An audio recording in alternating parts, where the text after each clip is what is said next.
गलद्दानगण्डं मिलद्भृङ्गखण्डं चलच्चारुशुण्डं जगत्राणशौण्डं लसद्दन्तकाण्डं विपद्भङ्गचण्डं शिवप्रेमपिण्डं भजे वक्रतुण्डम्।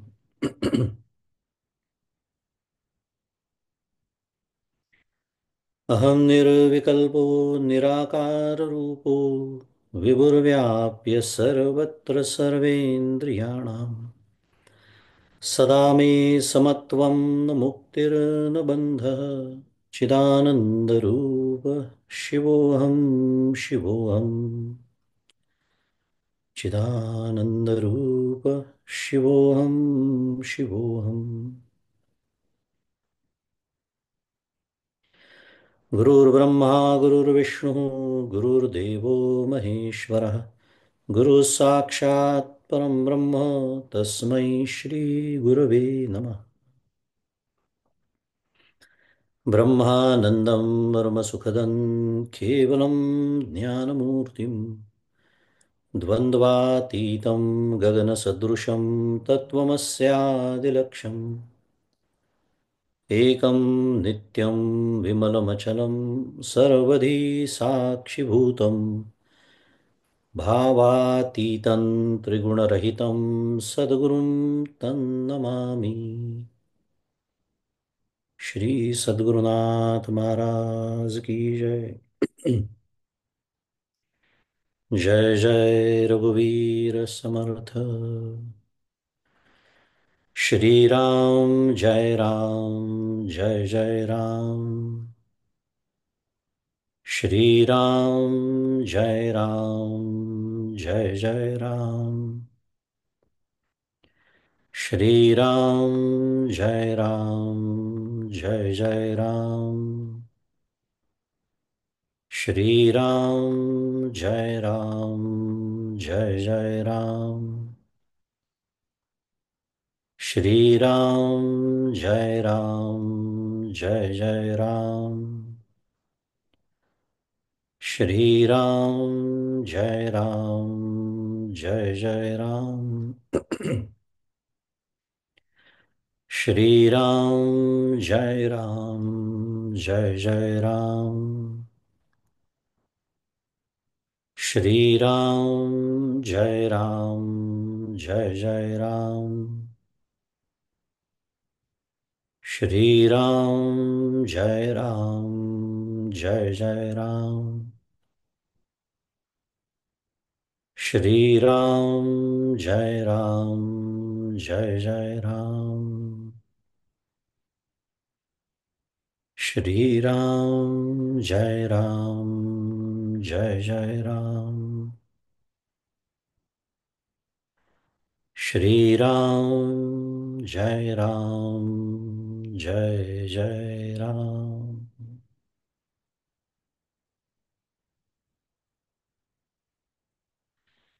प्रभु श्री रामचंद्र भगवान की जय। श्री सद्गुरुनाथ महाराज की जय। जय जय रघुवीर समर्थ।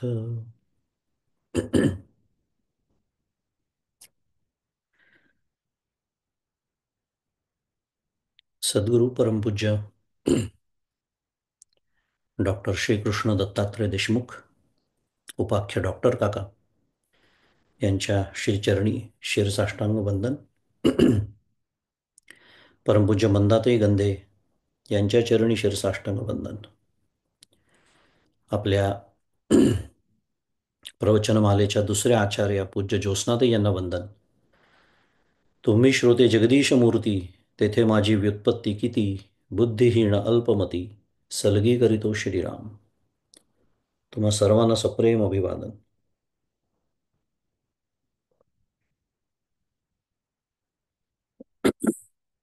विवेक चूडामणी याचं आपलं चिंतन सुरू आहे आणि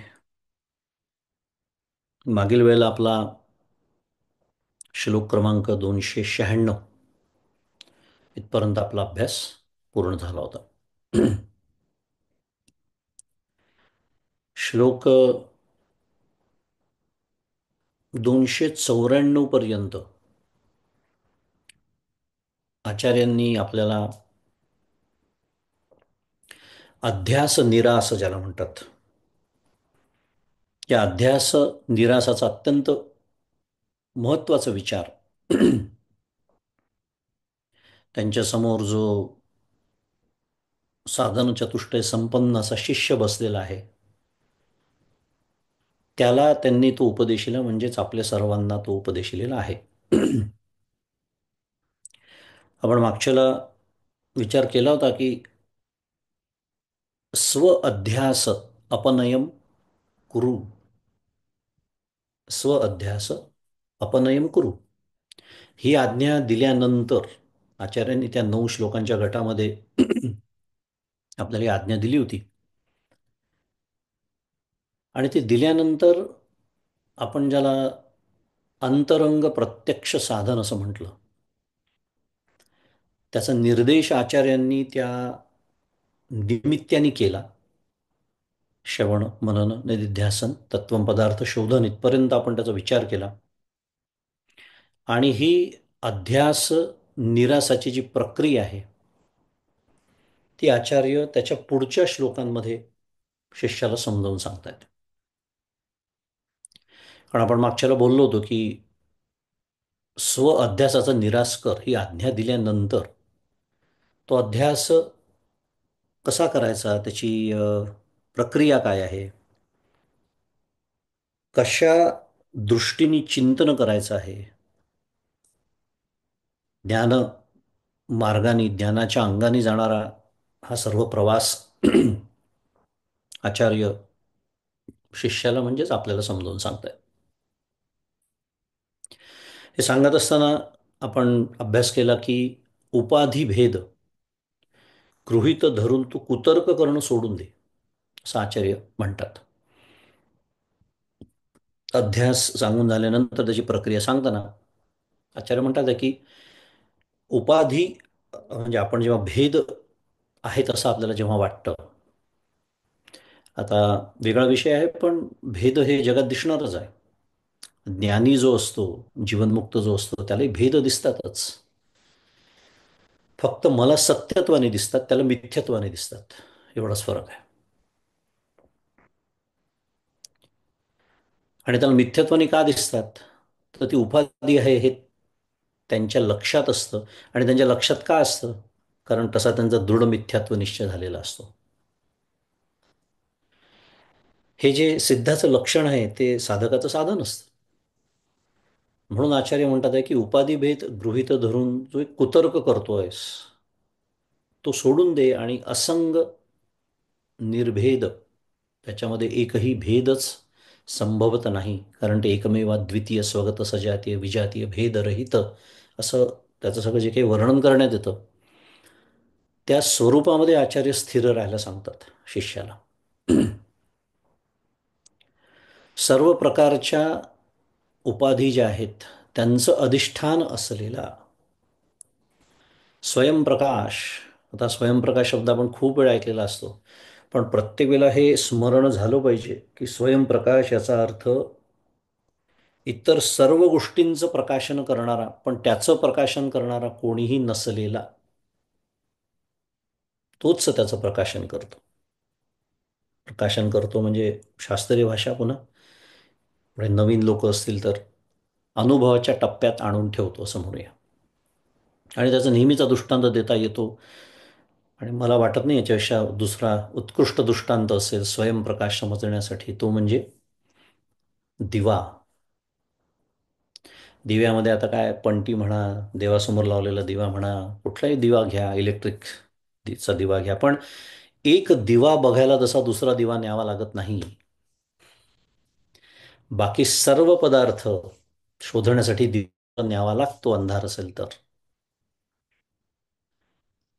त्याला म्हणायचं स्वयंप्रकाश. स्वयंप्रकाश म्हणजे नेमकं काय समजून घेण्यासाठी फार सुंदर दृष्टांत आहे. हा जो स्वयंप्रकाश आहे, चिद्रूप असा प्रत्यगात्मा आहे, त्याच्या ठिकाणी देहबुद्धीचा पूर्णपणे त्याग करून आचार्य शिष्याला एकरूप व्हायला सांगतात आहेत. निरासाची प्रक्रिया आपण पाहतोय. आणि हे जे जग आहे, ज्याला समष्टी असं म्हणतात, हे जग ज्याचा आपल्याला क्षणोक्षणी अनुभव येतो जागृतीमध्ये, थोड्या बहुत प्रमाणात स्वप्नामध्ये, हे जग म्हणजे जणू काही आरशात जसं प्रतिबिंब पडतं तसं ब्रह्माच्या ठाई दिसणारा प्रातिभासिक जगदविलास. फार सुंदर शब्द आहे तो. प्रातिभासिक जगदविलास आहे. आणि तो सुंदर याच्यासाठी आहे, आपण हे साधन म्हणून याच्या आधी शिकलेलं आहे विवेक चूडामणीमध्ये, की जशी स्वप्नसृष्टी प्रातिभासिक असते तशी जागृती ही प्रातिभासिक आहे. हे आपण शिकलो विवेक चूडामणीमध्ये. कारण दोन्हीही अविद्या कार्य आहे. दोन्ही अविद्या कार्य आहे. आणि हेच आचार्य इथे जगताच्या संदर्भाने सांगतात आहे बरं का.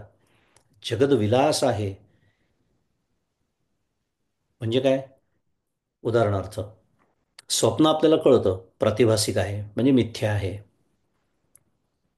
कारण का? आपल्याला जाग येते. जाग आल्यावर कळतं. स्वप्न बघत असताना ते सत्यच वाटतं. पण जाग आल्यावर कळतं की स्वप्न हे सत्य नाही. पण स्वप्नात इतके जे विविध विविध वस्तू, प्राणी, मनुष्य सगळं सगळं दिसतं. जणू काही जागृतीत जसं हे सगळं जग दिसतं तसं स्वप्नातही दिसतं. मग ते कोणी निर्माण केलं? तर शास्त्र सांगतं आपलं मनच ते सर्व झालेलं आहे. कारण बाहेरून आणावंच लागत नाही. आणि दिसतं या शब्दामध्येही गंमत आहे. आपण केला असेल त्याचा विचार, की डोळे बंद असताना दिसतं. ते अजून एक वैशिष्ट्य आहे स्वप्नाचं. मुद्दा असा की आपलं मनच हे सर्व होतं. आणि मन, पुन्हा विवेक चूडामणी, म्हणून पुढचं पाठ मागचं सपाट होता कामा नये. कारण मनोमय कोशाचं जे आचार्यांनी वर्णन केलेलं आहे ते हेच आहे, की मन नावाचं असं दुसरं काही नाहीच. मन म्हणजेच अविद्या. म्हणून तर ते मन एव मनुष्याणाम कारणम बंधमोक्षयो याच दृष्टीने म्हटलेलं आहे. मुद्दा एवढाच की ते मनच सर्व होतं. मनच ते प्रसवतं. जाग आल्यानंतर एका क्षणात मन ते सगळं मावळतं. कारण स्वप्न एका क्षणात मावळतं, हळूहळू मावळत नसतं. स्वप्नातल्या वस्तू नष्ट कराव्या लागत नाही वेगवेगळ्या. हे जसं स्वप्नामध्ये आपल्याला समजायला सोपं जातं, पण इथे जो प्रातिभासिक जगदविलास म्हटलेला आहे तो तितकाच अविद्याकृत आहे हे सांगणं सुरू आहे. म्हणजे ते मानसकृत द्वैत आहे. आणि त्याचं साधं समजून घेण्यास सोपं गणित आहे, की जागृतीमध्ये मन जागृत असतं म्हणून तर हे जग दिसतं, भासतं, इत्यादी. आणि ते मन जेव्हा सुषुप्तीमध्ये लयाला जातं तेव्हा म्हणून तर हे जग नसतं. म्हणजे सांगण्याचा उद्देश काय सुरू आहे? हे जग जग मी ज्याला म्हणतो ही माझ्या मनाची निर्मिती आहे. प्रातिभासिक जगदविलास, ब्रह्माच्या ठाई दिसणारा, प्रतितिमात्र सत्तावान. आत्ता दिसतोय ना? हो, आहे. याचं स्मरण ठेवून दृष्टीसृष्टीवादाचा उल्लेख आचार्यांनी इथे केलेला आहे अप्रत्यक्षरित्या. त्याचं मात्र चिंतन न करता हे सगळं समजून कशासाठी घ्यायचं आहे, की ते जग सुद्धा प्रातिभासिक आहे. कारण तेही अविद्या कृतच आहे. तर त्याचं चिंतन न करता, त्याची आसक्ती न धरता, त्या जगताचं जे अधिष्ठान आहे ब्रह्म नावाचं तत्व, ते मी आहे हे साक्षात जाणून आचार्य म्हणतात त्या शिष्याला, की तू कृतकृत्य हो. कृतकृत्य. कृतकृत्य याचा अर्थ आता मिळवण्यासारखं काही उरत नाही, त्याला म्हणतो ना कृतकृत्य. तर व्यवहारातला तो इतका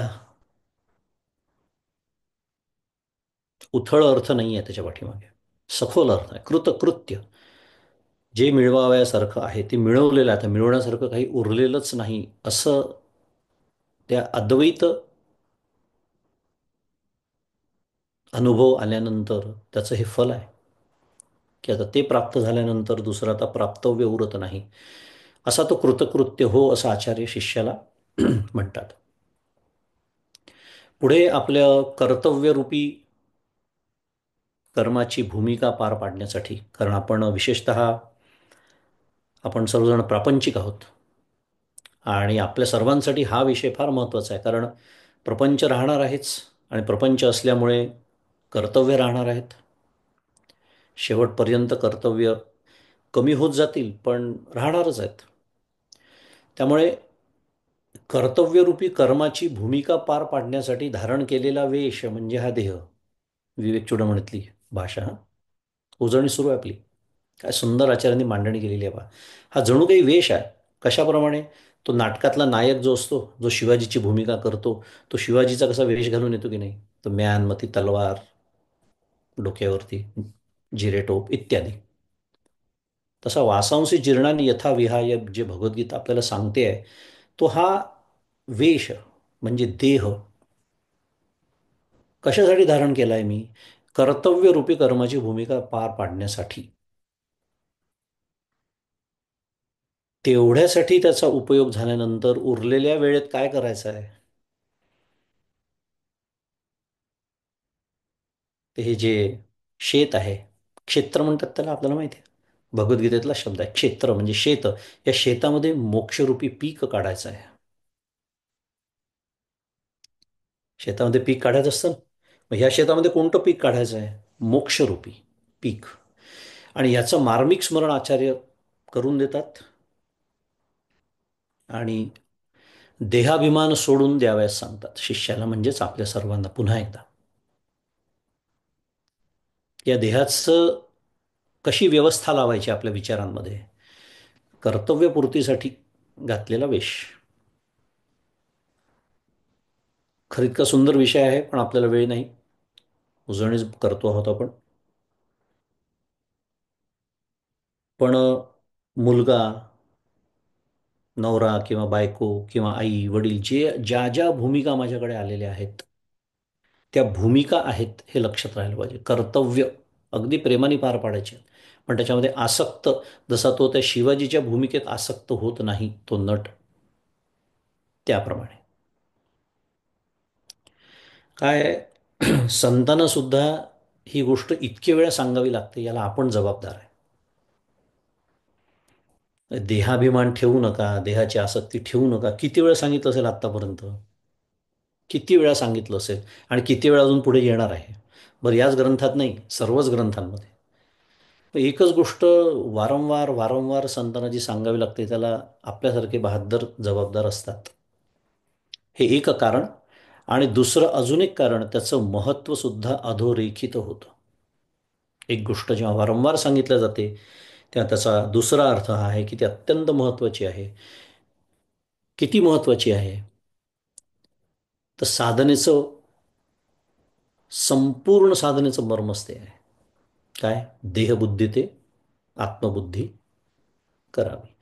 हे मर्म सोडून जो साधना करतो, त्याच्यासाठी तुकाराम महाराजांनी एक अभंगाचं एक चरण राखून ठेवलाय. चुकलिया वर्म फेरा पडे. इतकं महत्वाचं आहे म्हणून कितीही वेळा सांगितलं तरी ते कमीच असतं. म्हणून आचार्यांनी पुन्हा एकदा देहाभिमान ठेवू नकोस, तो सोडून दे, देह म्हणजे काय हे सगळं समजावून सांगितलेलं आहे. पुढे श्लोक क्रमांक 295 पासून अहम पदार्थ निरूपण या विषयाला सुरुवात झालेली आहे. आता अहम पदार्थ म्हणजे अहंकार नव्हे बरं का, कारण त्याच्यामध्ये अहम शब्द असल्यामुळे चटकन असं वाटू शकतं आपल्याला की अहंकाराचं वर्णन आहे का काय. अहंकाराचं वर्णन करायची गरजच नाही आहे. सर्वांच्याच अत्यंत अत्यंत जवळीकेच्या अनुभवाचा असा तो विषय आहे. त्याचं वर्णन करायची काय गरज आहे? किंवा केलंच तर तो कसा सोडावा अशा पद्धतीचंच वर्णन असणार. त्यामुळे अहम पदार्थ निरूपण, निरूपण आहे. अहम पदार्थ या विषयाचं निरूपण आचार्य करत आहेत. आणि हे निरूपण 296 क्रमांकाचा जो श्लोक आहे त्याची सुरुवातच अहम पदार्थ या शब्दाने सुरुवात झालेली आहे. अहम पदार्थ आणि त्याचा अर्थ प्रत्येगात्मा असा होतो. हा विचार करून आपला झालेला आहे आधीच्या सगळ्या सत्रांमध्ये. आणि तो नित्य आहे असं 296 मध्ये जो क्रमांकाच्या श्लोकामध्ये सगळं वर्णन आलेलं आहे, की हा जो प्रत्यगात्मा आहे, हा अहम पदार्थ आहे, हा नित्य आहे. बरं, मग त्याला अहम पदार्थ तरी का म्हटलं? कारण अहम म्हणजे मी, अर्थ माहिती आहे आपल्याला. आणि मी असा अखंड, ज्याचा मी रूपाने सामान्य अनुभव मला आहे. नेहमीची आवडती ओवी 18व्या अध्यायातली कोणती? अर्जुन पण न घेता मी ऐसे जे पांडुसुता, उठतसे तत्वता ते तयाचे रूप. माऊली म्हणते की तू अर्जुनपणाचा जो विशेष जो त्यातला काढून टाकला, तर अखंड म्हणून तर आपल्या सर्वांना अखंड मी आहे, मी आहे, मी आहे, अखंड अनुभव आहे. मग किंवा आचार्य म्हणून तर ब्रह्मसूत्राच्या सुरुवातीलाच प्रश्न विचारतात की मी नाही असा अनुभव कोणाला आहे का? मी नाही असा अनुभव कधीतरी कोणाला येतो का? नाही, मी अखंड मी आहे, हाच अनुभव आहे. मग हा जो त्यातला जो मी आहे, त्यातला जो पदार्थ आहे मी नावाचा, त्याला इथे अहम पदार्थ असं म्हटलेलं आहे. आणि तो प्रत्यगात्मा, तो नित्य आहे. त्याचा सर्व अवस्थांमध्ये अन्वय आहे. त्याचा मी या स्वरूपाने मला सतत अनुभव आहे. आणि तो स्थूल सूक्ष्म शरीराहून अर्थातच वेगळा आहे. आहे की नाही अन्वय? त्याचा विचार करून झालेला आहे. जागृतीत आहेच, प्रश्नच नाही. स्वप्नातही आहे, पण तो सुषुप्तीत सुद्धा आहे. जागृती आणि स्वप्नात समजायला सोपं जातं, पण सुषुप्तीतही तो आहे याचा विचार करून झालेला आहे आपला गाढ झोपेतला अनुभव इत्यादी. कारण ज्ञान नाही अशी अवस्थाच नाही आहे. ज्ञानाचा अखंड अन्वय आहे. या तीनही अवस्थांचा एकमेकीमध्ये काय आहे? व्यतिरेक असतो. पण ज्ञानाचा मात्र अखंड अन्वय आहे. आणि स्थूल आणि सूक्ष्म शरीराहून तो वेगळा आहे. आणि सर्व तो जाणतो ना, सर्व तो जाणतो. आणि जाणणारा त्याच्यामुळे वेगळा असलाच पाहिजे. जे जाणलं जातं, ज्याला ज्ञेय म्हणतात, त्याच्यापेक्षा त्याच्याहून ज्ञाता हा वेगळा असलाच पाहिजे. हे सर्व आपण आचार्यांकडून शिकलो. आणि आपल्या आजच्या अभ्यासाकडे वळताना आपल्यासमोर आता 297 क्रमांकाचा श्लोक आहे. तो मी वाचतो.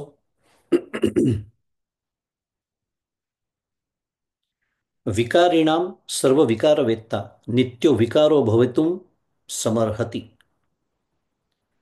मनोरथ स्वप्न सुषुप्तीषु स्फुटम पुनः पुनर्दृष्ट असत्वमेतयोः.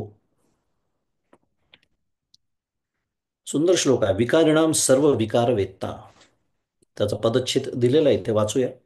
विकारिणाम सर्व विकारवेत्ता नित्य विकार, नित्याविकार, नित्य नाही, नित्याविकार, नित्य अविकार असा त्याचा पदच्छेद होतो. तो तिथे दिलेला नाहीये, पण नित्याविकार भवितुम समर्हति मनोरथ स्वप्न सुषुप्तीषु स्फुटम पुनः पुनः दृष्टम असत्वम एतयोः. असा 297 क्रमांकाचा श्लोक आपण जो ग्रंथ संदर्भ म्हणून वापरतोय त्याच्यामध्ये त्याचा क्रमांक 297 येतो. काय अर्थ दिलाय त्याचा? हा आत्मा स्थूल सूक्ष्मादी जे विकारी पदार्थ आहेत, त्या विकारी पदार्थांच्या स्थूलता, सूक्ष्मता इत्यादी सर्व विकारांना जाणणारा आहे. म्हणून नित्य व अविकारी होण्यास योग्य आहे. आणि या दोहोंचा स्थूल सूक्ष्म शरीरांचा मनोराज्यात, स्वप्नात आणि सुषुप्तीत वारंवार स्पष्टपणे सर्वांच्या प्रत्ययाने अभाव पाहण्यात येतो.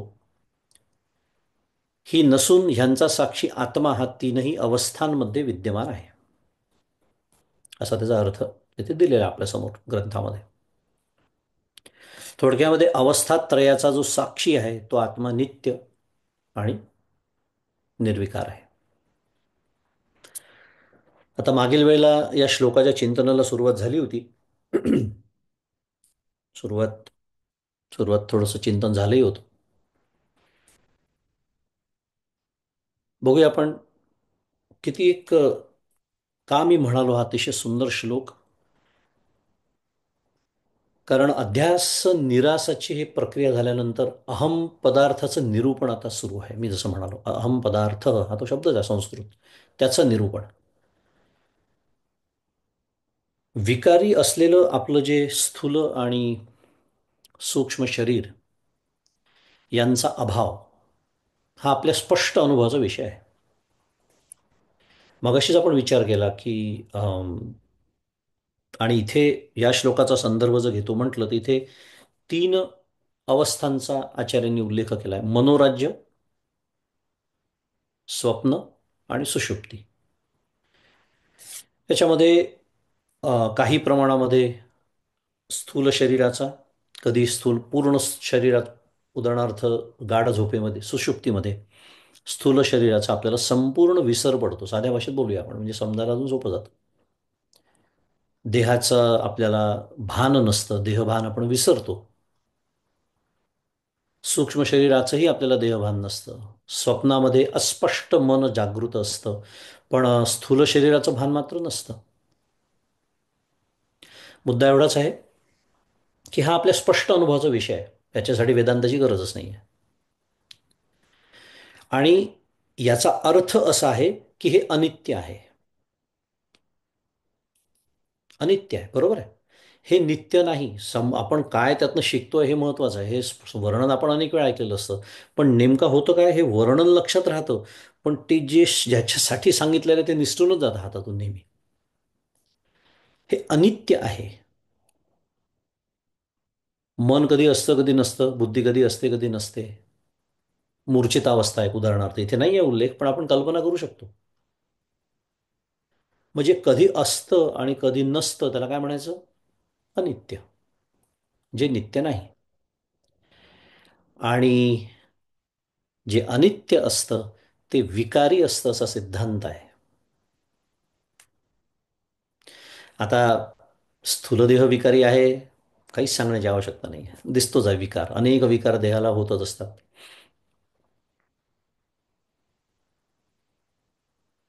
माझा घसा तुम्हाला सुद्धा जाणवतो बोलताना, अखंड विकारी. विकार अखंड देहाला आहेत, मनाला सुद्धा आहेत. आपल्या मनाचं जे काही दोलायमान सगळी परिस्थिती असते दिवसभर, दिवसभर कधी क्रोधाने तापलेलं असतं, कधी अपमान झाला म्हणून दुःखी असतं, कधी खचलेलं असतं, कधी निराश असतं, कधी आनंदाने नाचत असतं, इत्यादी इत्यादी. सर्व विकार आहेत. अनित्य असतं ते विकारी असतं असा सिद्धांत.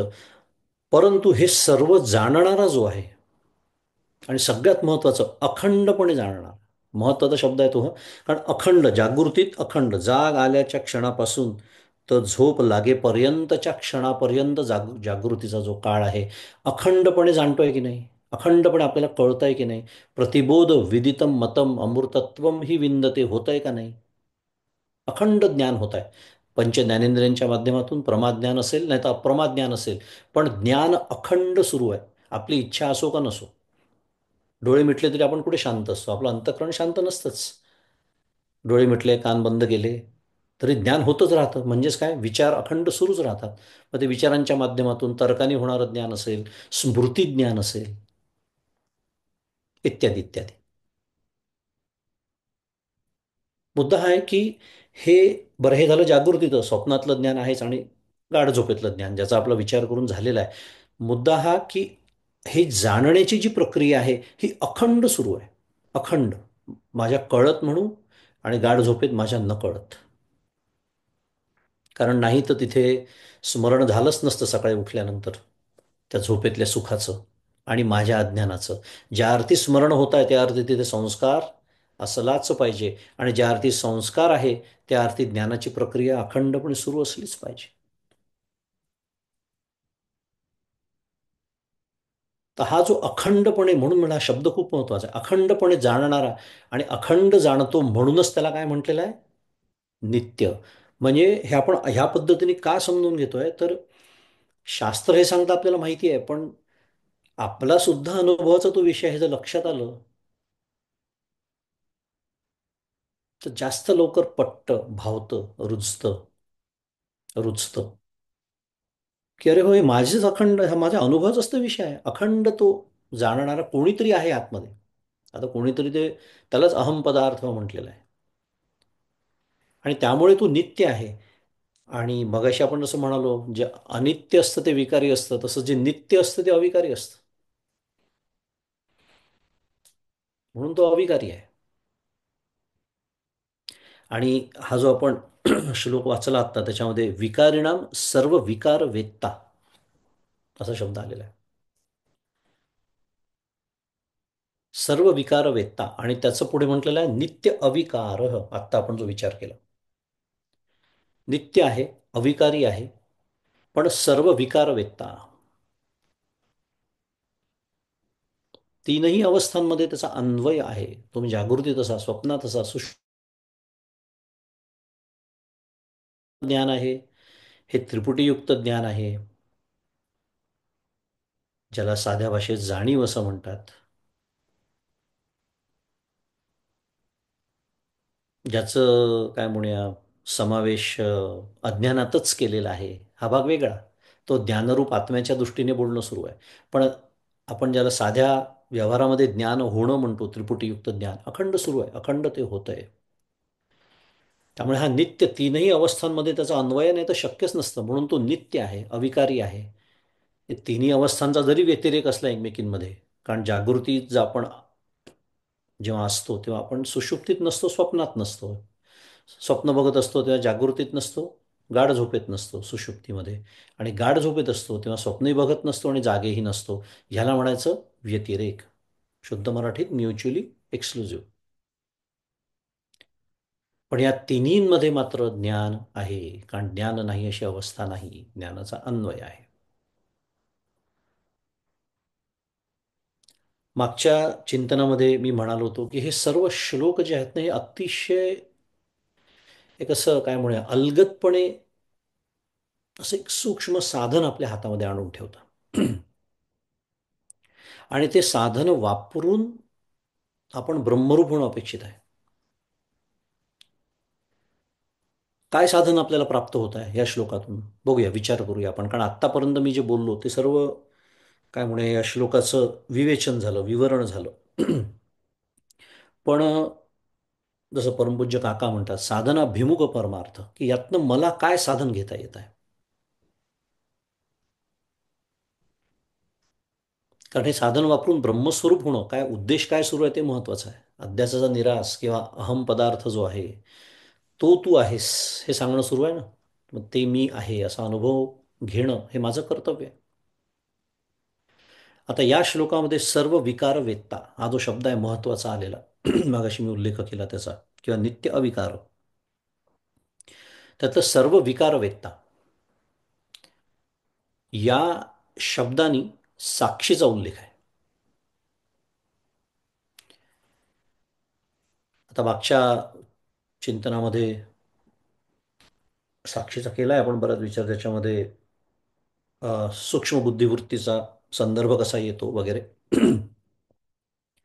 पण साक्षी जो शब्द आहे ना, तो आपल्याला कळणं खूप महत्वाचं आहे. कारण थोडंसं त्याच्यामध्ये काय म्हणूया, शुद्ध मराठीत बोलायचं झालं, it is on the border line, सीमारेषा. अनेक वेळा अभ्यास करणारे जे असतात त्यांच्या मनामध्ये प्रश्न येऊन जातात की साक्षी म्हणजे जर आत्मा असेल तर मग त्याला ज्ञान होतं कसं म्हणतात. कारण आत्मा तर ज्ञानरूप आहे, त्याला ज्ञान होत नाही आपण शिकलेलो आहे. काही मूलभूत सिद्धांत आहेत.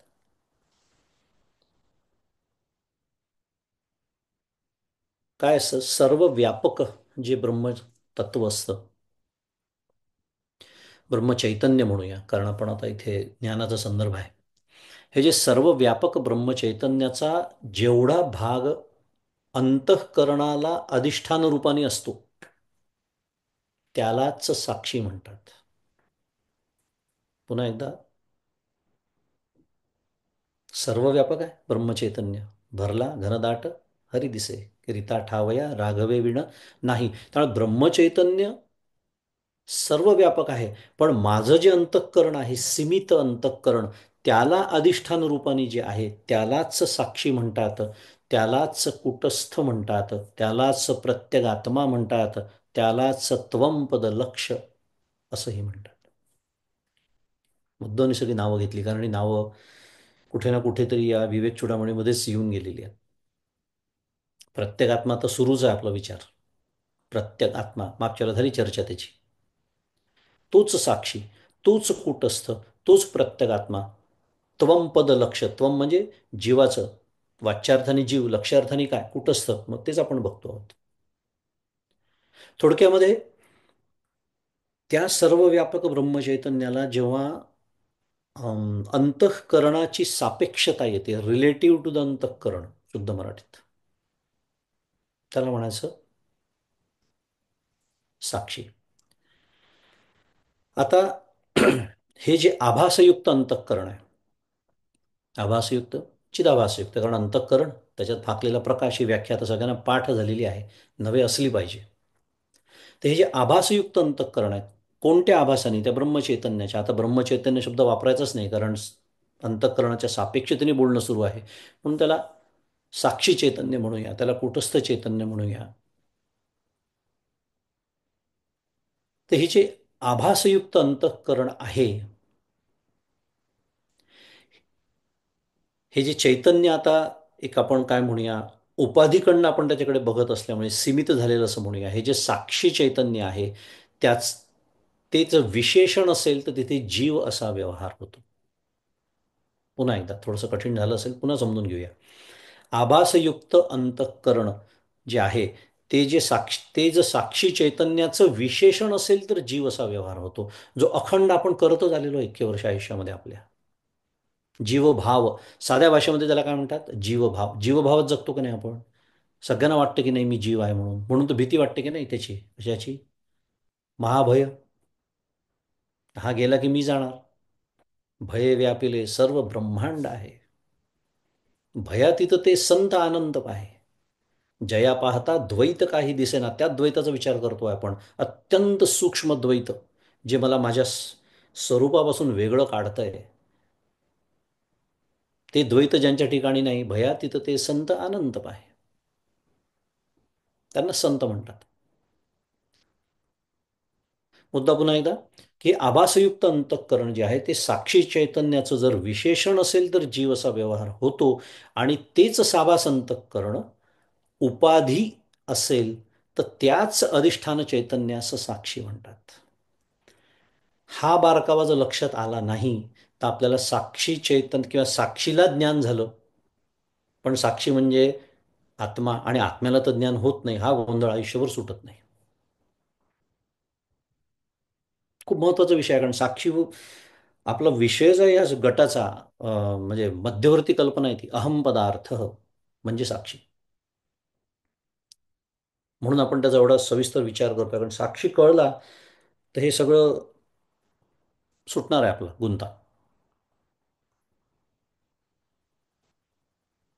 त्यामुळे अधिष्ठान चैतन्य तेच आहे. फरक कुठे पडतोय, जर ते अंतःकरण जे आहे ते जर विशेष त्याचं झालं असेल, विशेषण झालं असेल तर जीवासारखा व्यवहार होतो, आणि ते जर उपाधी झालं असेल तर त्याचा व्यवहार साक्षी असा होतो. त्याच अधिष्ठान चैतन्याला साक्षी म्हणतात. आणि जो विशेषणाने युक्त असतो तो विशिष्ट असतो, आणि जो उपाधीने युक्त असतो तो उपहित असतो. संस्कृत शब्द आहे, विशिष्ट आणि उपहित. विशेषणाने युक्त, विशिष्ट. उदाहरणार्थ विशेषणाची व्याख्या काय आहे आपल्या सर्वांना पाठ आहे, कारण ती जर नाही लक्षात असेल तर हे कळणार नाही बोलणं. विशेषण म्हणजे आपल्या आपल्या धर्मासह वर्तमान जो दुसऱ्याचं ज्ञान करून देतो त्याला विशेषण म्हणतात. आता ही पण व्याख्या कठीण जाते. उदाहरण घेऊया. उदाहरण समजा आता लाल रंगाचं फूल आहे. आपण सगळ्याला माहिती आहे लाल रंगाचं फूल. आता लाल हा जो रंग आहे ते त्या फुलाचं काय आहे, विशेषण आहे. का बरं? वेगळंच करता येत नाही. मी आता हे लाल रंग काढून टाकतो आणि त्याला पांढरं फुल तर करतो, असं करता येतं का? नाही. म्हणजे तो लाल रंग जो आहे तो स्वतःचं तर ज्ञान करून देतोच आहे, मी लाल आहे, आणि तो त्या फुलाचंही ज्ञान करून देतो. एकच. तो रंग वेगळा करता येत नाही, म्हणून त्याला काय म्हणायचं, विशेषण. लाल रंग हे त्या फुलाचं विशेषण आहे. आणि उपाधी जी असते ती वेगळं राहून दुसऱ्याचं ज्ञान करून देते. त्याला उपाधी म्हणतात. उदाहरणार्थ, मी आत्ता 3-4 दिवस प्रवासात होतो. काही जणांना माहिती आहे. आता तिथे आम्ही कोणाचं तरी घर शोधत होतो. मग आम्ही त्या कॉलनीत पोचलो. फोन केला एका मित्राला. तर आम्ही पोचलेलो आहे या परिसरामध्ये, पण त्याचं घर कोणतं? मग त्यांनी सांगितलं, ते जे तिथे मोठा ओक ट्री आहे ना, मोठा वृक्ष आहे, ते त्याचं घर आहे. त्या तेवढ्या एका खुणीने आम्ही पोचलो त्याच्या घरी, कारण आम्ही तिथे पोचलेलो होतो. आम्हाला फक्त, म्हणजे ते विशिष्ट वृक्ष असलेलं घर, ह्याने काय केलं, तर आम्हाला ते घर इतर घरांपासून वेगळं करून दाखवलं. बरोबर. म्हणून तर आम्हाला ते घर सापडलं. घरं तिथे पुष्कळ होती, 10-12 घरं होती. म्हणजे त्यांनी घराचं ज्ञान करून दिलं, पण स्वतः मात्र वेगळा राहिला. उद्या ते झाड जरी तोडलं तरी घर राहणार आहे की नाही? घर तसंच राहणार आहे. म्हणजे ते घर त्या घराची काय, ते झाड त्या घराची काय झाली? उपाधी झाली. आता हे झालं दृष्टांत. असं अंतःकरण त्या अधिष्ठान चैतन्याची जेव्हा उपाधी असतं, तेव्हा त्याच चैतन्याला साक्षी असं म्हणतात. आणि ते जर त्याचं विशेषण झालं असेल, जे माझ्या बाबतीत झालेलं असतं, म्हणून मी जीवभावामध्ये जगत असतो, मग त्याला जीव असं म्हणायचं. विकार वेत्ता हा जो शब्द आपण समजून घेतो आहोत, त्यातला वेत्ता जो शब्द आहे ना, वेत्ता म्हणजे जाणणारा. ज्याला ज्ञान होतं त्याला वेत्ता म्हणतात. त्याच्यासाठी एवढं सगळं विवेचन केलं आहे. आणि याच दृष्टीने अम, पंचदशीमध्ये एक सुंदर श्लोक येतो. मागच्याला एकदा बोललोय होतो मी. लौकिक व्यवहारेहम गच्छामित्यादिके बुधः विविच्चैव चिदाभासम कूटस्थात्तम विवक्षती, असा तो श्लोक आहे. तृप्तिदीपामध्ये येतो. लौकिक व्यवहारेहम म्हणजे हा जो श्लोक आहे ना, हा ज्ञानाचा जो ज्ञानी असतो, जो जीवनमुक्त असतो, त्याचा व्यवहार आपल्याला समजावून सांगतोय. आणि हा श्लोक याच्यासाठी आपण विचार करतोय की हा श्लोक जर आपल्याला समजला, तर आपल्याला साक्षी अजून छान पद्धतीने समजेल. का? कारण ज्ञानी सुद्धा व्यवहार करतो ना. ज्ञानी पण म्हणतो मला भूक लागली, तो पण म्हणतो मला झोप झोप आलेली आहे, तो पण म्हणतो की आता मी जातो, तो पण म्हणतो मी आलो. मग इथे त्याचाच उल्लेख केलेला आहे. लौकिक व्यवहार आहे हम गच्छमित्यादिके बुधा, म्हणजे तोही म्हणतो मी जातो, मी येतो, मी खातो, मी झोपतो, आणि मी पण म्हणतो. मग या दोघांमध्ये फरक काय आहे? माझं जीव चैतन्य असतं, त्यांचं साक्षी चैतन्य असतं. हे समजून घेतोय आपण. की ज्ञानाचा जो व्यवहार आहे, तो म्हणतो मी जातो, हे जे लौकिक व्यवहार तो जेव्हा करतो तो ज्ञानी, तेव्हा तो कूटस्थाला चिदाभासापासून वेगळा करून त्या चिदाभासाला अहम म्हणतो. अहम गच्छामी. संस्कृत, मी जातो.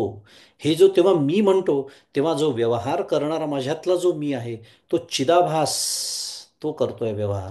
कूटस्थ रूपाने मी अखंड अनुभव ते आहेत, म्हणून तर त्यांना ज्ञानी म्हणतात. आणि मी हा शब्द येऊन गेला याच आधीच्या 2-3 श्लोकांमध्ये. थोडक्यात आपण काय शिकतोय, की मी हा शब्द जेव्हा येतो, तेव्हा त्याच्यामध्ये कुटस्थ आणि चिदाभास हे दोन्ही अपेक्षित आहे. आता एक उदाहरण, हे समजायला थोडं कठीण झालं असेल तर एक दृष्टांत.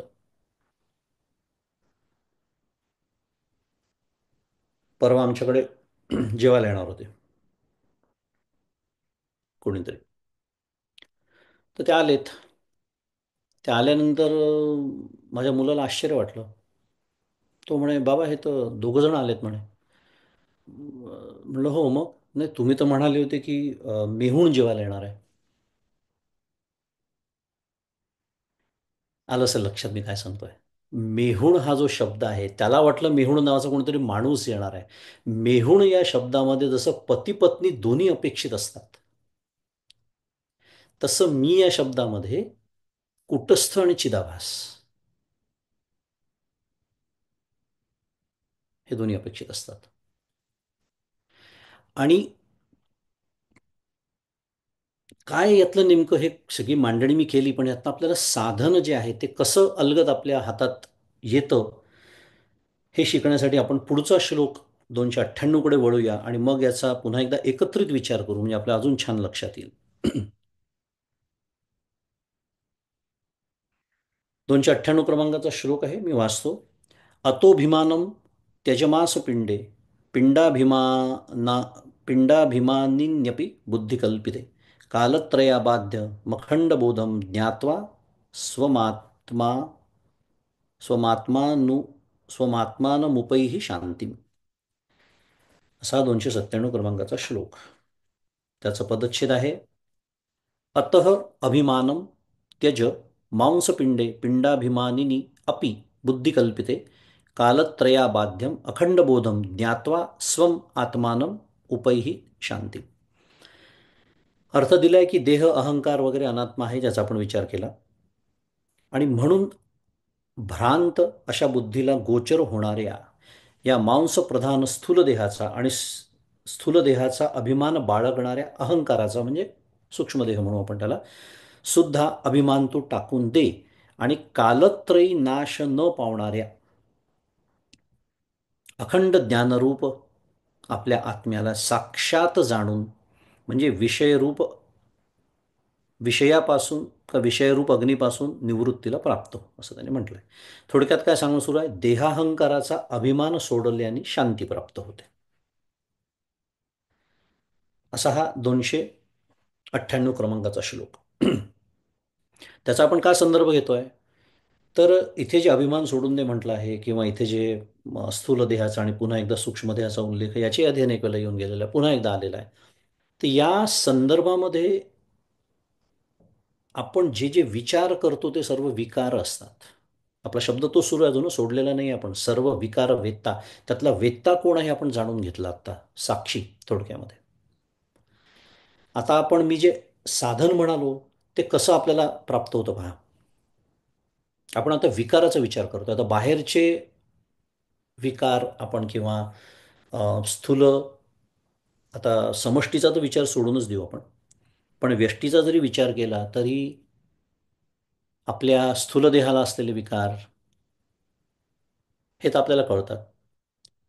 सूक्ष्मदेहाचे सुद्धा विकार आपल्याला कळतात. आता आपण अजून सूक्ष्मात जाऊया.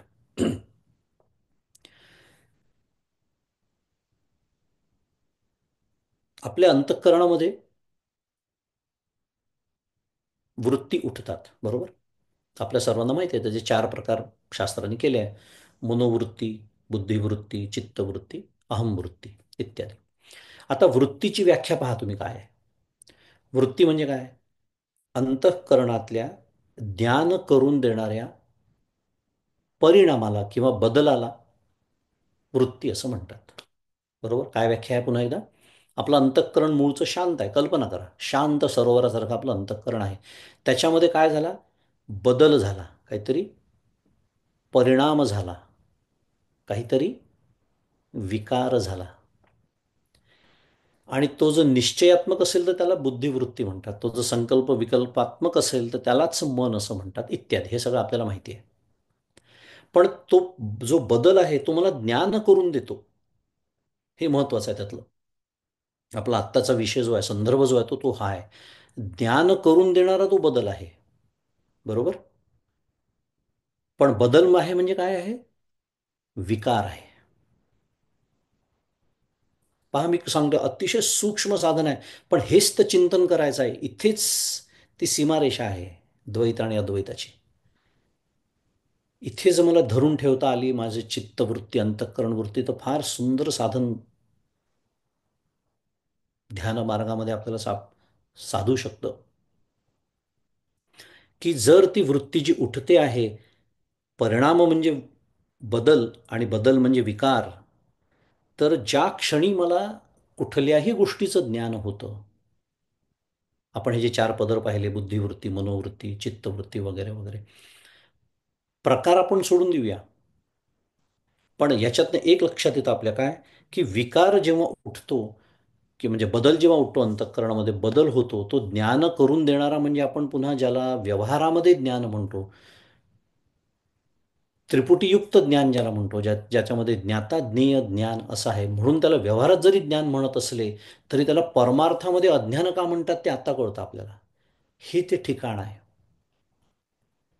कारण मुद्दा आपला पुन्हा एकदा सुरू आहे, विकार शब्दाकडे परत येऊया आपण, की हा जर विकार असेल आणि सगळ्यात महत्वाचा आता, तो विकार मला कळतो आहे.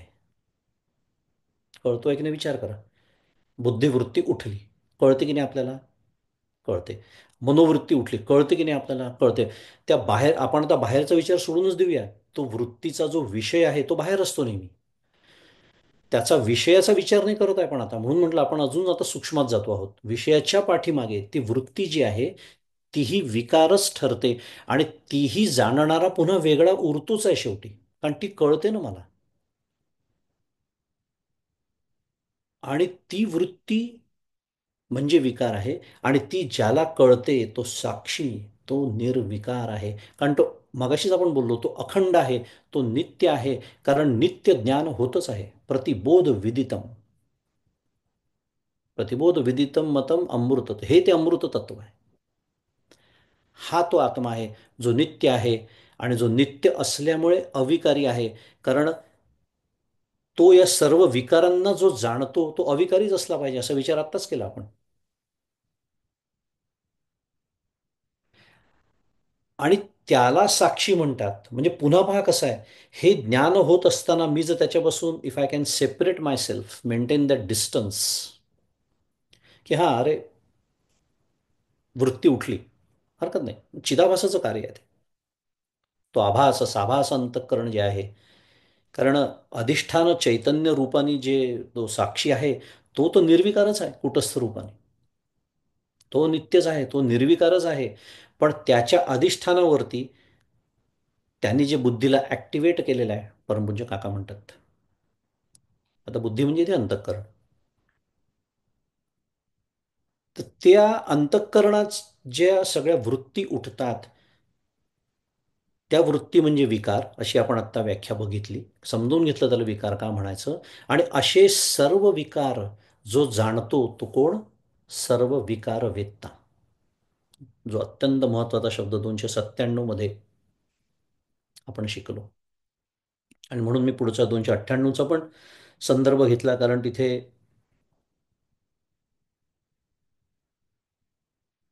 स्थूल देहाचा अहंकार बाळगणारा जो सूक्ष्म देह, किंवा इथे त्याला अहंकारच म्हटलेला आहे. मग अहंकार म्हणजे काय आहे?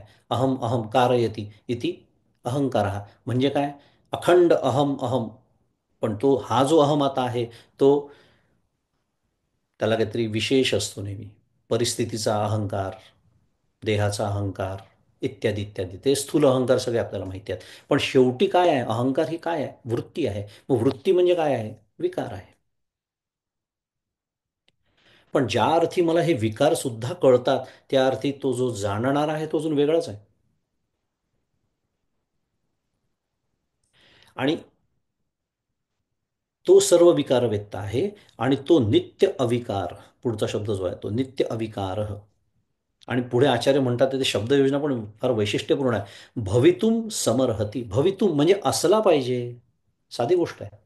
असला पाहिजे अशी शब्दयोजना आहे, की तो अविकारीच असला पाहिजे, तो नित्यच असला पाहिजे. त्याशिवाय या सगळ्याचं स्पष्टीकरणच देता येत नाही. हा त्यातला महत्वाचा भाग आहे. सर्व विकार वेत्ता.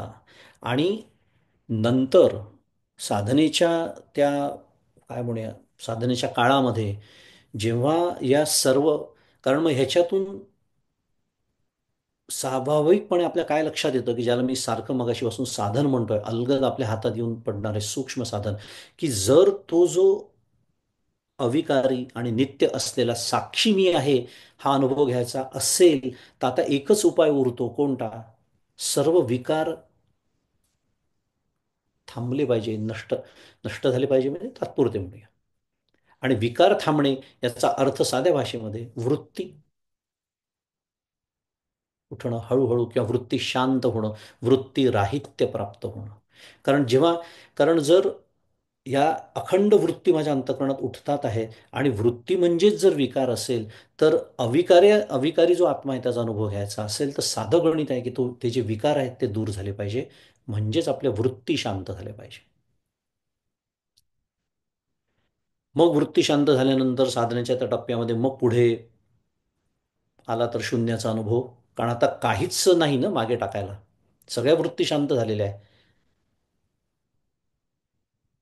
शांत, शून्य, ज्याला शून्य असं म्हणतात, आनंदमय कोशाचं स्वरूप. तो वेगळा मुद्दा आहे. पण या साधनेच्या टप्प्यामध्ये आनंदमय कोश असा भेटतो आपल्याला.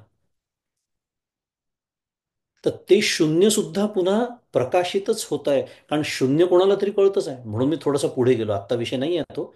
पण सांगण्याचा उद्देश असा की या वृत्ती शांत केल्यानंतर, हे विकार थांबल्यानंतर जेव्हा शून्याचा अनुभव येतो, या वृत्तींचं जसं प्रकाशन होतं, म्हणजेच प्रकाशन होतं म्हणजे मला या वृत्ती जशा कळतात, त्या वृत्ती शांत झाल्यानंतर आता काहीही नाही असं जे एक शून्यावस्था ज्याला म्हणतात, ती सुद्धा मला कळते. म्हणजेच शून्याचं प्रकाशन होतं. म्हणजेच शून्य ज्याला कळतं तो साक्षी अजून वेगळाच आहे पुन्हा.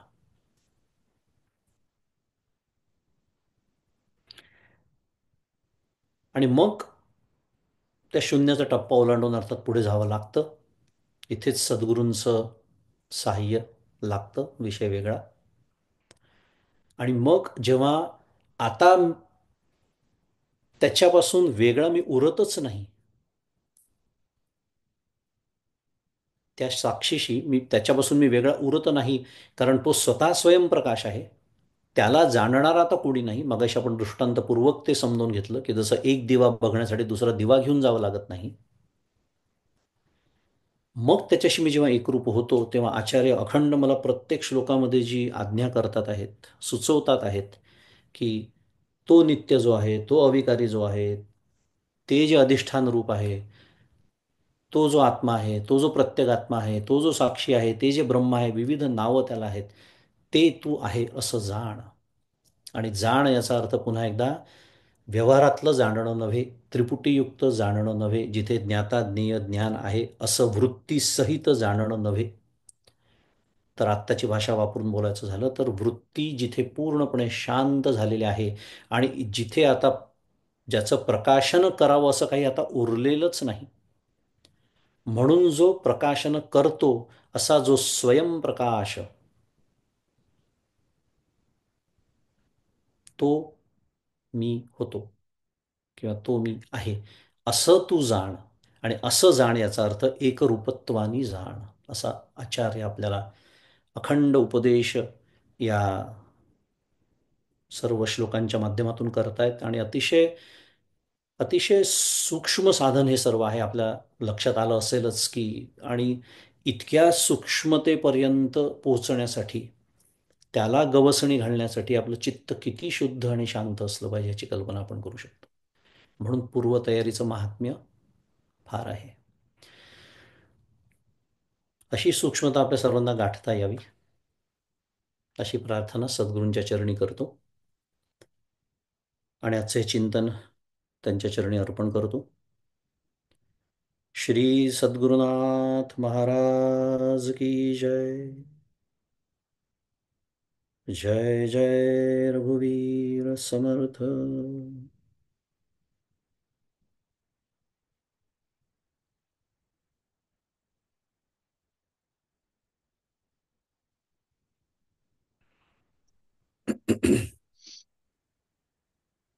धन्यवाद मंगेश दादा, तुम्हाला पुन्हा एकदा इकडून नमस्कार, साष्टांग.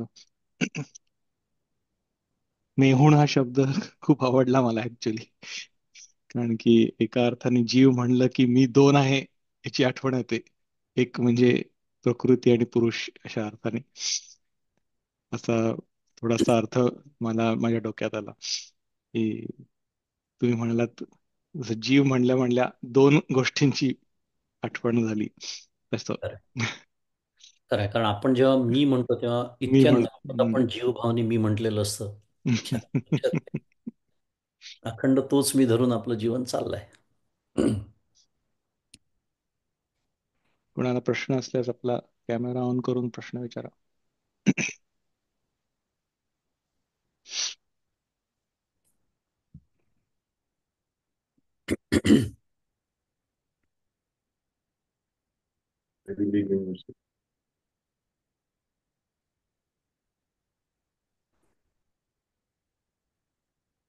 कोणाला प्रश्न होता का आता? कोणाचा तरी अनम्यूट झाला.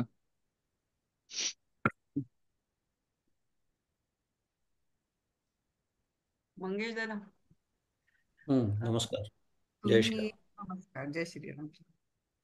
तुम्ही एक वाक्य बोललात की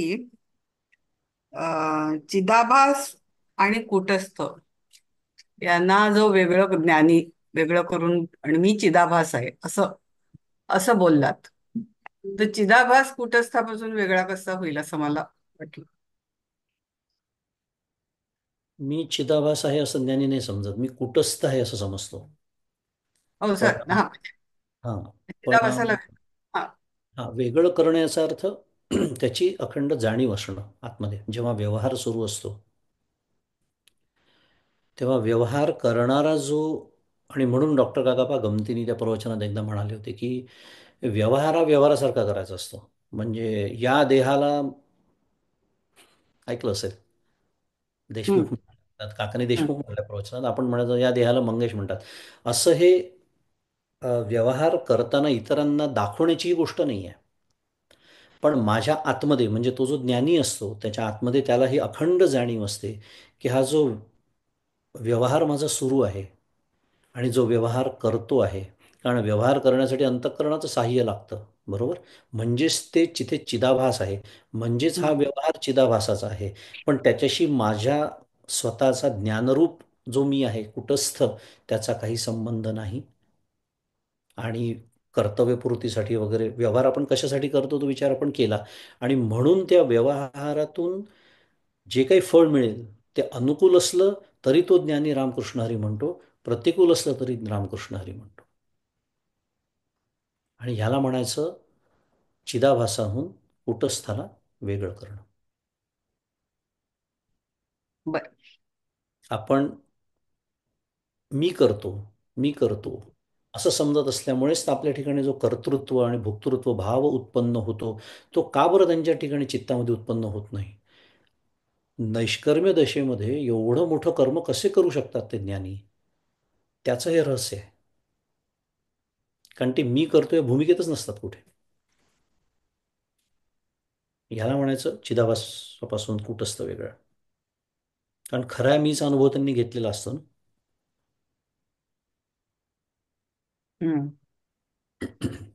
म्हणूनच मला तुमचा तो मेहोण शब्द खरंच आवडला, कारण की तिथे आपण मी करतो म्हणल्या म्हणल्या प्रकृती करते आणि पुरुष वेगळा राहतो, असा जो अर्थ घेता येतो त्याच्यात. हम्म. खूपच बरोबर. सुंदर साधना त्याच्यात घेऊ शकते. तुम्ही म्हटला तसं सूक्ष्मतेने विचार केला तर. विचारसागरमधला शब्द आहे तो, मेहुण, मला खूप आवडला मला पण. हम्म. कारण हम्म. आपल्या हे म्हणून तर जीवभाव आणि आत्मभाव हे समजून घेण्यासाठी तो खूप सुंदर दृष्टांत आहे. कारण शब्द एकच आहे, मी हा शब्द एकच आहे, म्हणून मी मगाशी म्हणतो ज्ञानी पण हम्म. मीच म्हणतो आणि मी पण मीच म्हणतो.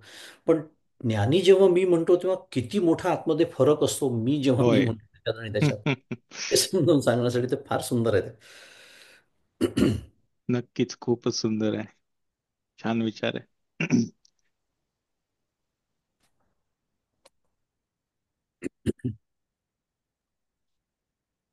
थांबूया मग. काका काका म्हणतात ते ट्रॅक्टर आणि ट्रॉली सारखं थोडस, ते वेगळं असेल. हे मला वाटतं वेगळ्या संदर्भात काकांनी वापरलाय बहुतेक. हो, ते वेगळ्या संदर्भात वापरलंय. पण हम्म. त्याची आठवण हम्म. ते त्यांनी स्वामित्व आणि ममत्व याच्याबद्दल वापरलं. हम्म. हम्म. पण कर्तृत्व भोक्तृत्व सोडून कर्म कसं करता येतं हेही समजून घेण्यासाठी खूपच सुंदर विचार आहे. होय. हे होय. मत पडतंय. हम्म. खरंच छान आहे. हम्म. पण ते मी करत नाही या अखंड निश्चयात ते असतात, म्हणून त्याचे कर्तृत्व भोक्तृत्व भाव नाही. हम्म. नमस्कार मंगेश दादा, खूप छान कळलं आज. साक्षी अप्रतिम. आता ते कायमच लक्षात राहील असं छानच कळलं. बऱ्याच दिवसांनी तुझा आवाज ऐकला. हो, मी करणार आहे फोन तुम्हाला. हेच अजून पुढे डिस्कशन वाढवणार. फार सुंदर कळलं. Thank you so much. नमस्कार तुम्हाला, साष्टांग नमस्कार. सद्गुरुनाथ महाराज की जय. चला थांबूया मग. श्लोक ठीक म्हणताय. आहे, मी श्लोक येतो. हो. भावी पूर्ण कृपा गुरु मजवरी, प्रार्थित भावे तुला, वारी सर्व अरिष्ट नेऊनिला या संमोह जो वाढला अज्ञानांधजनासे मुक्त करुणी शांती पदी बैसवी विनती हीच असे न मागत तुझे भक्ती तुझी हवी श्री सद्गुरुनाथ महाराज की जय. जय श्रीराम.